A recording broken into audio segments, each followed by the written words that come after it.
Hi. Hi. Um, well, you know me because I'm your beautiful little niece. Yeah. Okay, so let's start with some questions. What branch of the military did you serve in? U.S. Army. U.S. Army. That's interesting. What were you doing before you became involved in the military? I was a student. I was in the university. So you started when? In the military, I joined in 1989. 1989. Wow. Long time ago. What did you expect the military to be like? Difficult and very physical. Difficult as in what? Just, I think just the part that it was physical and the demands, the having to deploy, be away from family, Yeah. be away from your home. So emotionally and physical, like Yes. difficulty. Okay. What is the highest rank you achieved? I was a sergeant first class, E7. Mm. How high is that? Because I don't really know the ranks. Okay, so there's non-commissioned officers and there's commissioned officers. Okay. So non-commissioned officers, you start off as a private and you work your way up to the highest rank would be the command sergeant major, which is an E9. So I was an E7. Oh, okay. That was pretty. That was pretty high. Yeah. For the commissioned officer, yes, I was a senior non-commissioned officer. Wow. And so, what made you decide to be a part of the military? It's just something that always interests me. I thought it'd be challenging. I thought it would be good to serve my country, and it's something I could be proud of. That's wow. That's let's see. So, what special training did you receive? Well, the physical training, so you have to be physically fit. You should be able to run, do push-ups, do sit-ups. We had to swim. We had to do rug marches, which is where you put a heavy pack on your back and you have to march for miles on. Then you had to do weapons training, self-defense training, tactical training. So everything that would prepare you for war. Where did you do your training? Well, I started off in New Jersey at Fort Dix, and then I trained in many different places from Fort McCoy, Wisconsin, Minnesota. I studied languages in California at the Language Institute of Ray, California. Mm. So, what weapons did you learn to handle? Everything from a 9mm handgun to the M16, which is what we use mainly, the rifle we use. And you have to learn how to throw a hand grenade. M60, which is the machine gun. So I was on the machine gun team. And grenade launchers and some other weapons I can't even think of anymore.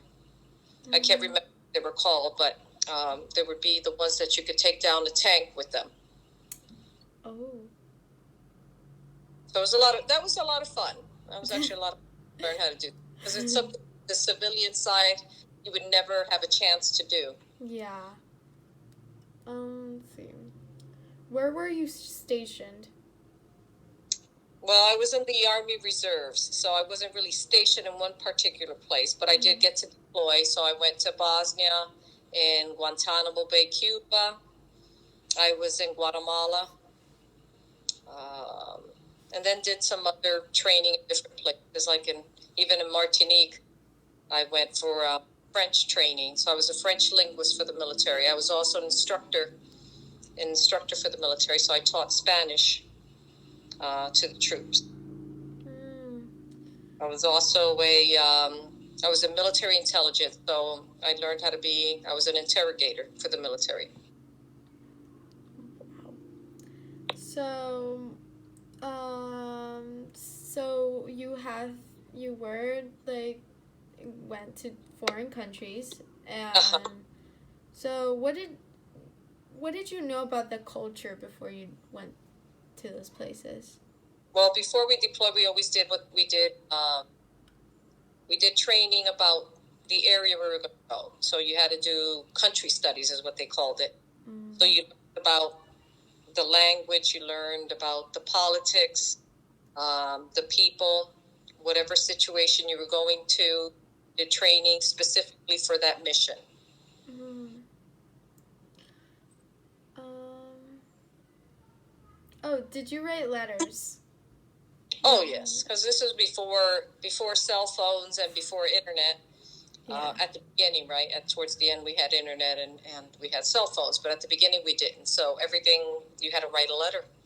So you would write your family, and when you're away from home and you're lonely and you miss your family and your friends, um, you get to write more. You care more about writing and keeping in touch. So, what if you don't mind me asking, but what would you like write in your letters? Oh, about what I was doing, the things, the places I was going, um, just about, fun things. Some things were fun, some things were maybe a little sad, but yeah, a little bit of everything of just what was going on, new Yeah. friends you made. Yeah. What did you do for your free time? Usually you try to rest, so you're usually tired, so you try to rest, you listen to music. We didn't have a lot of entertainment, but they did provide movies. So when we were in Bosnia, for an example, we were there for 9 months, and they would break, movies that were out in the movie theaters.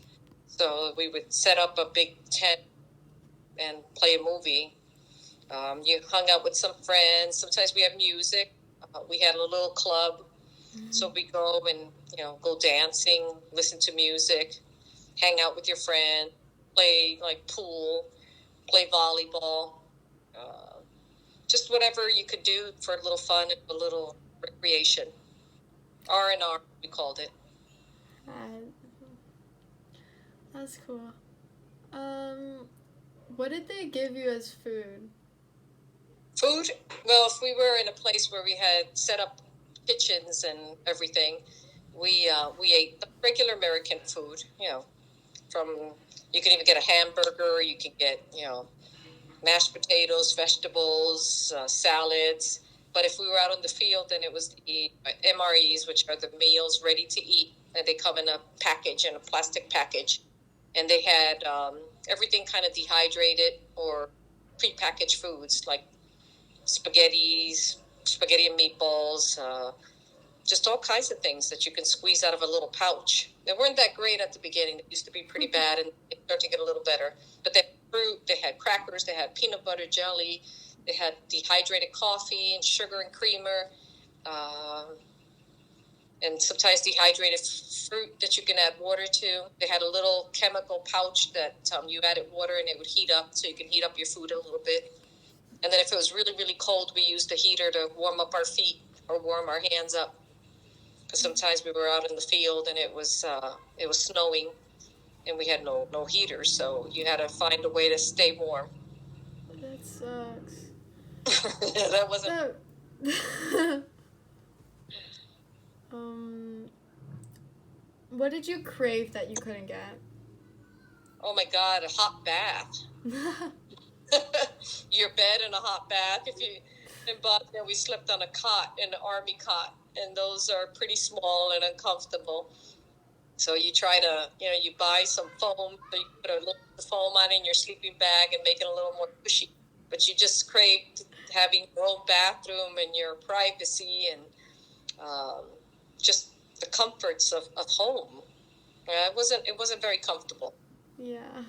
It was I really bet. cold. So yeah, you just wanted to be home where it was warm and clean, and you had all your things in a closet, not out of a duffel bag. What was one of the most important things you learned from the military? Um, how to be a team player, love for your country, discipline, and how to handle stress. Yeah, I bet. There's a Yes, it could be pretty stressful. And you're strong. You learn how to be strong. You don't realize how strong you really can be until you put your limits. Emotionally, or as in like physically? Mainly physically, but also emotionally, because you have to be able to handle situations that are really tough. Some are sad, some are scary, and you just learn how to deal with it, and you realize that you're a lot stronger than you think you can be.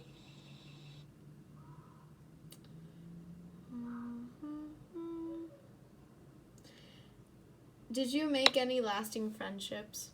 Oh my God, yes. I have at least four or five people that 20 years, it's been more than 20 years, I still keep in touch with. And when we see each other, it's like we never stop seeing each other. We just pick up where we left off, like no time has passed. So yeah, one of them I even baptized her child. That's how good. Wow. Yeah, they become like your family when you're isolated in your way and you're in situations that are scary. Having these people become like your sisters and your brothers, and you have to trust them, and they have to trust you. So you really create some really strong bonds. It's kind of like a sisterhood or a brotherhood. And no matter where you go, if you find fellow soldiers, there's just an automatic connection.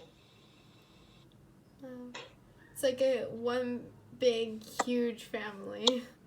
Yes, I loved it. That's what I love that about it. That's really good. Did you receive any medals, awards, or recognition? Well, I got a few. Army Commendation Medal, I guess, was the highest. But yes, different ones from NATO, from even the Coast Guard. When we were in Guatemala, we had some medals from the Coast Guard. We were part of their team support of the Coast Guard and their mission. So humanitarian, and some other ones. How would you earn medals and awards? I could do, it could be by participating in a mission. They would give it to everyone in that mission for doing something above and beyond what was expected of you. Yeah. But usually for something you did. Can you recall any funny situations, funny stories, or practical jokes? Oh my God, yes. Kind of, well, maybe it was a little mean, but it was funny at the time. One of the sergeants had gone into one of those little porta potties. Yeah. He was in the middle of relieving himself, and a bunch of us got together and started to rock the porta potty back and forth really hard. So you can only imagine what happened inside that porta potty. And I played the innocent role. They never suspected I was the ringleader. But that was pretty funny. Another time, I didn't participate, but she was one of my soldiers, and she fell asleep. And she was with the group that was really young. As she fell asleep, I think they had been doing a little drinking, and when I went to pick her up in the morning, they had drawn a big mustache on her face with a black marker. Oh. A mustache and a little goatee. Yeah, so you don't fall asleep with a bunch of young soldiers. That's. Yeah. Do you have any others? Those are probably some of the better ones. I can't think. Just joking and fooling around, all the time. But yeah, those are probably one of the more creative ones. Can't get over the potty one. The porta potty one was pretty good. He was screaming, and I mean, we shook it really hard. I think he peed himself. So yeah. Same. Okay, let's go to a little more serious. Were you a part of a military war or conflict? That would have been the one in Bosnia. It was during the Bosnia-Serbian War, and that was pretty sad. That was pretty tragic what they did to each other there, um, and the country was pretty war torn. A lot of sniper attacks. Um, Sarajevo, which was where most of it took place, was you could see where the bombs hit, how the houses were destroyed, all the effects of war. It's a horrible thing. No one wins a war. It's a lose-lose situation always. I bet. What was it about? It was about religion. Like a lot of wars, they start off being about religion, which is sad. So in the name of God, they do some really ugly things to each other. So you wouldn't agree with the war, right? No, war is not. I joined the military to defend our country. I didn't want to, you never really want to go to war. That's, we want to be peacemakers. We want to avoid a war. So it's just a show of military presence, hoping that we avoid a war. It's never what we join up to go kill people or to be involved in a war. We're hoping that our presence, the military presence, will avoid a war.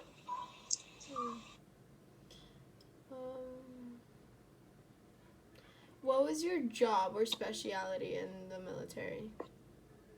I was in military intelligence, so interrogation. Mm-hmm. So, we did, we kind of studied things, and I did a lot of security interviews for people to make sure that people that worked on our military installation should be there and they were safe to be there. What type of things would you study?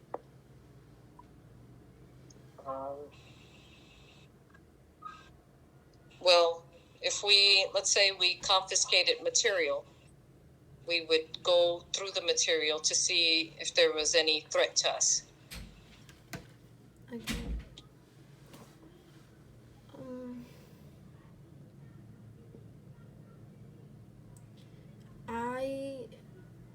This is gonna be if you don't want to answer, it's fine, but I want to know,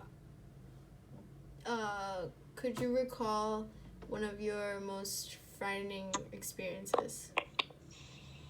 No, I think it was in Bosnia, and I was in the shower when I heard all this screaming, and we all had we ran outside to see what was going on, and it was some Russian-type airplanes that were over the airspace of Bosnia, and they were not supposed to be there. So our Marines, our military, shot down the planes, so we thought we were under attack. So we all had to run into the bunker. We had no idea why, what was going on, why we were there. So we thought that we were being attacked and that we were going to have to fight. So that was by far the scariest moment.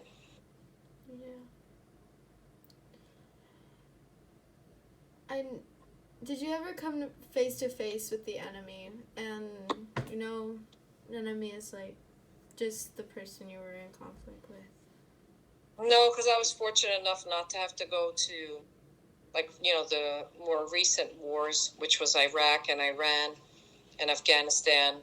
I wasn't part of that. So fortunate that I didn't have to do that. But, I hear all the stories, and there's some horrible stories out there. Some very bad things that happened. Very sad things.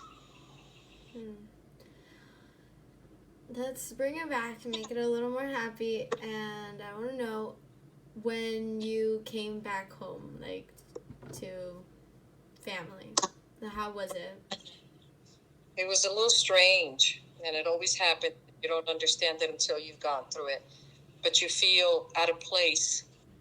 You feel like like almost like you don't belong, like you don't remember what it's like to be a civilian again. So you miss your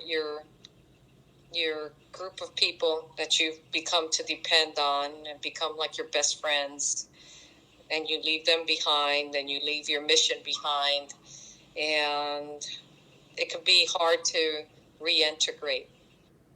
You know, simple things like, even like I said, taking a hot bath without having 100 women in a little trailer all trying to take a shower or all trying to go to the bathroom. You have no privacy whatsoever. I had to sleep basically in a tent in a little corner. So you put a blanket around it to give yourself a little privacy. But everything from the traffic, from the TVs, the stores, it's almost so odd. You come from a tent and a cot to back to civilization, and it's kind of weird.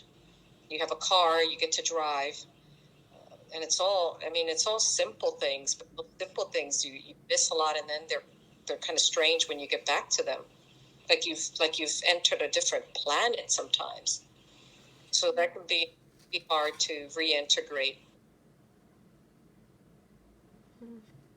It's another rhythm of life. It's just you're doing things that are death, and then you get back, and it almost seems like insignificant what you're doing. So yeah, that could be. It takes a little getting used to get back. How long did it take you to get back into things? Probably, it's been a while, so it's probably, I don't know, maybe a few months. But some of the soldiers that have come back from war, from horrible things,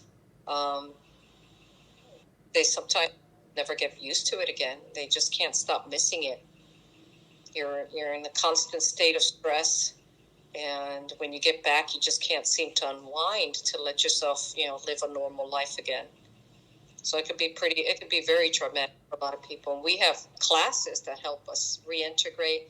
They give classes to family members to teach them, to explain what's going on with loved ones when they get back, and everything is going to be different. And they think they're just going to get back, and it's like you just got back from a vacation, and that everything is going to be, so happy, and they're just going to be so happy to be back, and they're happy to see you. But it's not that way. It's very different. How long did you serve in the military? I was in for 14 years. For how long? 14 years. 14? Mm-hmm. That's a long time. It is a long time. I miss it still sometimes. So what are you doing as a job now? Well, I work as a claims specialist for Social Security.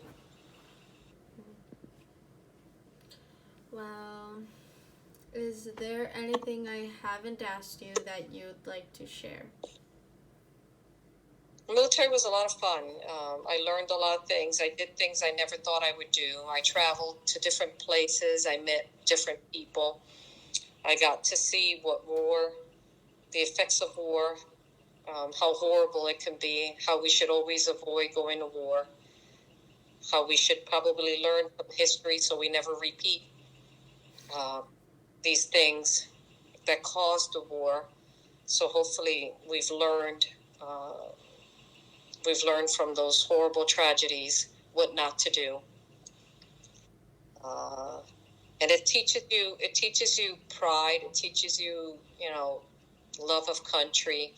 It teaches you how important freedom is, and that no matter how bad sometimes things get here, they're still a lot better than other places. Teaches you about democracy and the importance of democracy. It teaches you to be strong. That's probably one of the biggest things I realized. I could be a lot stronger physically than I thought I could be. I am more capable of a lot of things than I thought I could be. So when you think you can't do one more thing, the military pushes you beyond your limits, and you realize you can actually take it. Your body can take it. Your brain can take it. So that was probably one of the better things, is just that we have an inner strength that if we never push it, we never know what our limits are.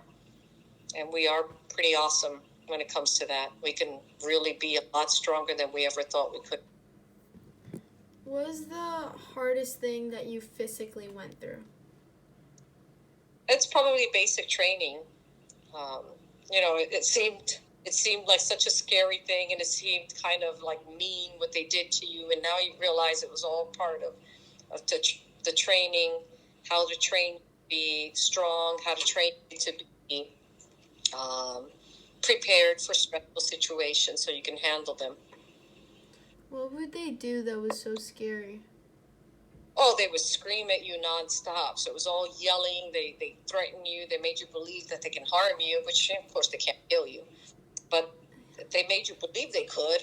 And it was just, pushing you to your limits, not letting you sleep enough, not letting you eat enough. You exercise until you're about to pass out. And sometimes you do pass out. That was really, really hard.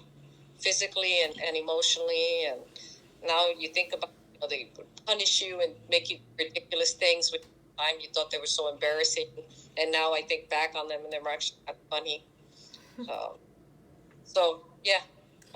From crawling on the ground to running with the rifle above your head, yelling crazy things. They made you do a lot of crazy things that were, now I think about them and now they were funny, but back then I think they were so funny. What would they scream? Like, what type of... Yelling at you, your name, and you need to get out here. What are you doing? Get out here. If you don't do this, we're going to punish you. And they just create a atmosphere that's kind of scary. When would you have to, wake up? Oh, sometimes at 4 o'clock in the morning, 3:30 in the morning, depending if we had to be out in the field. And, you didn't go to bed until 9 o'clock at night. Which sounds kind of early, but when you get up at 3 or 4 o'clock in the morning, 9 o'clock at night is a long, long day. Yeah, I bet. That's a long time. But it teaches you discipline. It really does. Yeah, I would not be able to wake up that early. Oh, you'll be able to. If they're screaming in your ear, pulling on your blankets, you're going to get up. They would pull on your blankets? Oh, they'd yell at you, scream at you. They would, if you didn't get up, they'd toss you off your mattress.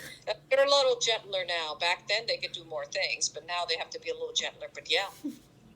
There was no way. There was no way. You'd be doing push-ups until 9 o'clock at night if you didn't do what they said. So they would punish you physically by having to do a lot of exercises or taking away some of your privileges. They had ways to make you react. Would you say that how movies show the military? Do you think it's like the same thing, or? Some of them are. There are some things that if you've been in the military, you know what's real, and then some of it is just fantasy. Ridiculous things. Sometimes what I hate is when I see them with uniforms that are totally incorrect. Wearing their hats inside, which they're not supposed to do. Just things like that, kind of ridiculous, but yeah. So that would never happen. When you wake up, would they ever make you line up and start doing exercise just there to wake you up, or would they just Oh my God, you could do exercise anywhere. You drop everywhere to do push-ups. So you become the queen of push-ups. Oh yeah. Anything you did, you could drop, give me 10, drop, give me 50, drop, you're constantly dropping to the ground to do push-ups. So, yeah, if you're going to join the military, you need to be good at push-ups. If you're good, you better become good at doing push-ups, because you're going to be in that push-up position most of basic training. If you weren't able to finish the push-ups, what would they do? Would they do anything? Oh, they come in at you, and, they realize you couldn't do any more, they'd have to let get up, because what are they going to do? But they always found to punish you. They give you extra kitchen duty or bathroom duty where you got to clean the bathroom, polish everything, and you would think, what a ridiculous thing to do. But it was just preparing you to pay attention to details, because That's what's going to keep you alive in a war, if you're paying attention, if you're alert. So that's what they're constantly trying to teach you. It seems ridiculous, but it has a purpose. So some of these movies like G.I. Jane, some of the things they did were actually pretty real. Those are extreme trainings, and special groups of people get to do that training, but it was pretty realistic. Some of the stuff was pretty realistic, what they would do to you. Okay, well, that's all I have. Okay. So thank you so much for participating in this project. Oh, okay. So, gotta say bye. Bye-bye. See you later. Bye.